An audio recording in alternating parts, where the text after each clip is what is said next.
नमस्कार। बिहार में बांकीपुर सीट के ऊपर 30 जुलाई को वोट डाले जाएंगे। प्रचार प्रसार लगातार ताबड़तोड़ तरीके से चल रहा है। अब ऐसे में कई खबरें इस बीच निकलकर सामने आती हैं क्योंकि तमाम ऐसे चेहरे हैं अभी भी जो इस सीट के ऊपर प्रचार प्रसार करने नहीं पहुंचे हैं। हालांकि इन सब के बीच में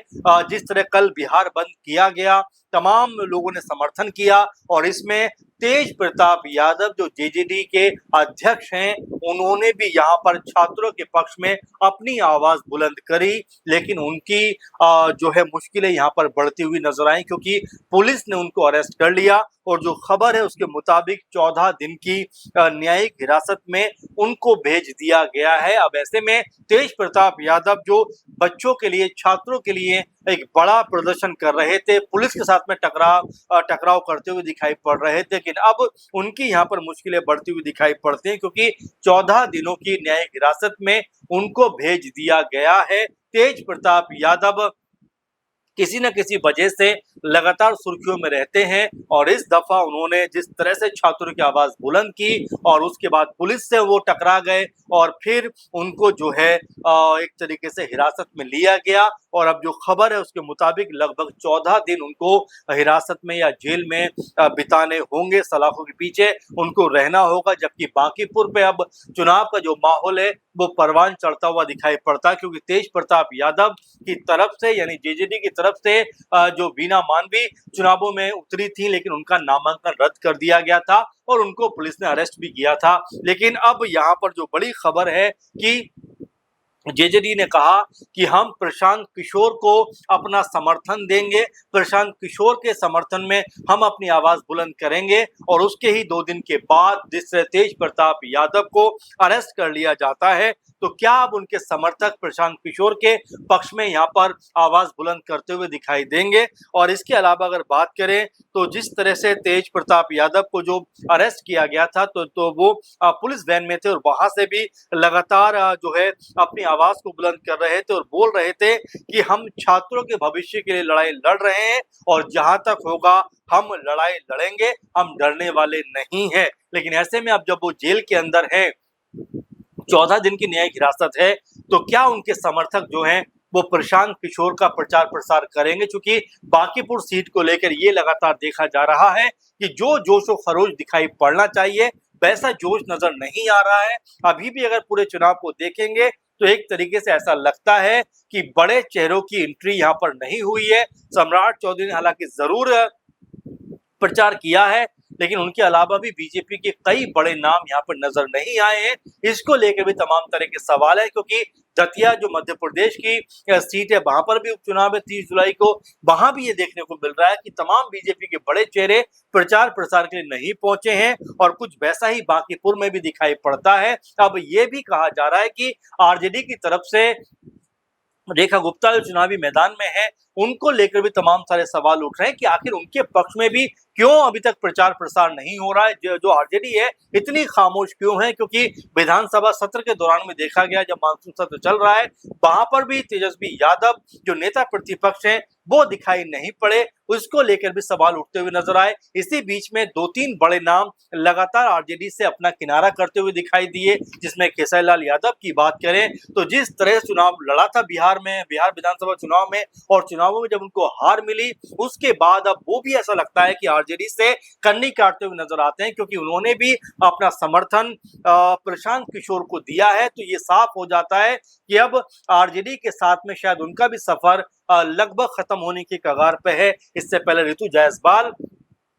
बीजेपी में शामिल हो गई जो एक समय काफी चर्चित चेहरा थी। विधानसभा से लेकर लोकसभा तक का चुनाव उन्होंने लड़ा आरजेडी के टिकट पे, लेकिन वो बीजेपी में शामिल हो गई। हाल ही में मृत्युंजय तिवारी जो नाराज थे और किसी बात को लेकर इतनी अनबन हो गई, इतना वो खफा हो गए कि उन्होंने कहा कि अब मैं आरजेडी में नहीं रहूंगा। उनको मनाने का प्रयास भी किया गया लेकिन वो जो है अपना इस्तीफा वापस नहीं लेते हैं और अब वो बीजेपी में शामिल हो जाते हैं। उन्होंने कहा कि जहां मान सम्मान नहीं है वहां रहने का कोई फायदा नहीं है और तेजस्वी यादव ऐसे लोगों से घिरे हुए हैं जो उनके पास तक हम जैसे कार्यकर्ता जो लगातार 20 सालों से आरजेडी के लिए काम कर रहे थे, उनकी आवाज को पहुंचने नहीं दे रहे। तो एक तरीके से वो भी यहाँ पर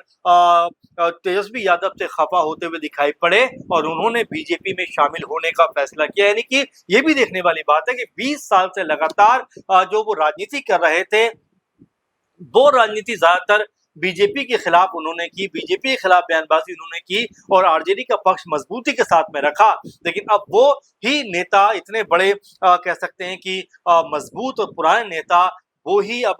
बीजेपी में जाकर शामिल हो जाते हैं, क्योंकि लालू यादव का प्रभाव जब तक था उन्होंने कहा कि पार्टी बेहतर थी, लेकिन अब पार्टी में उतना कह सकते हैं नहीं सुनी जाती है और मान सम्मान की बात वो कर रहे थे कि जहां मान सम्मान ना हो वहां पर रहने का कोई फायदा नहीं है। तो वो भी अपना किनारा करते हुए बीजेपी में शामिल हो जाते हैं। अब ऐसे में जिससे 3-4 बड़े नाम लगभग आरजेडी छोड़कर बीजेपी में शामिल हुए हैं, ये भी बताता है कि क्या तेजस्वी यादव का अपनी पार्टी के ऊपर कमांड नहीं है। हाल ही में सम्राट चौधरी जो मुख्यमंत्री हैं, वो भी ये बयान देते हुए नजर आ रहे थे कि जिनकी पार्टी हार जाती है फिर वो विदेश निकल जाते हैं। यानी सम्राट चौधरी का जो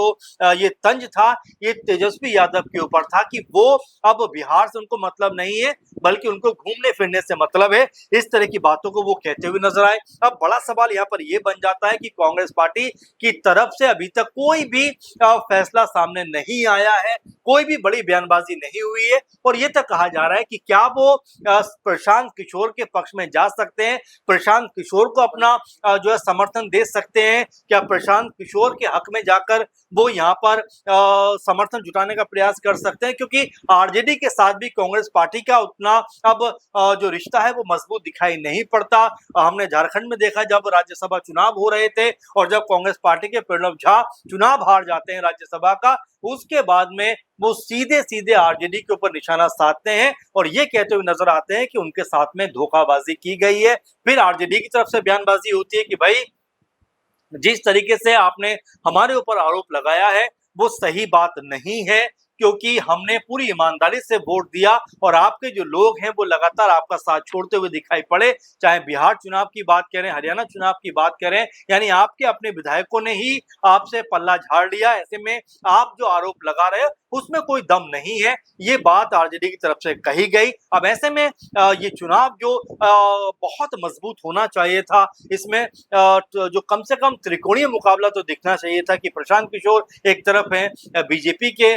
कह सकते हैं कि जो नीरज सिन्हा है वो एक तरफ है, फिर वहीं अगर रेखा गुप्ता जो आरजेडी से हैं वो हैं, तो ये 3 मजबूत स्तंभ यहाँ पे नजर आते हैं। लेकिन ऐसा कुछ दिखाई नहीं पड़ रहा है, बल्कि मुकाबला जो है वो बीजेपी वर्सेज जो है वो जन स्वराज बना हुआ है, प्रशांत किशोर वर्सेज नीरज सिन्हा बना हुआ है। ऐसे में आरजेडी की जो स्थिति है कोई बहुत बेहतर यहाँ पे नजर नहीं आती, बहुत मजबूत यहाँ पे नजर नहीं आती और उस पे भी सबसे बड़ा जो सवाल उठकर सामने आता है कि क्या तेजस्वी यादव पार्टी को कंट्रोल नहीं कर पा रहे हैं, क्योंकि उनकी पार्टी से एक के बाद एक तमाम चेहरे किनारे लगते हुए दिखाई पड़ते हैं। 20 साल से लगातार आरजेडी का पक्ष जो है टीवी के जरिए, अखबारों के जरिए जनता के सामने रखने वाले जो मृत्युंजय तिवारी हैं, जिस तरह बीजेपी में शामिल हुए, उसको लेकर तमाम सारे सवाल उठे कि आखिर बड़े नेता क्यों पार्टी छोड़ रहे हैं। ऋतु जायसवाल जैसी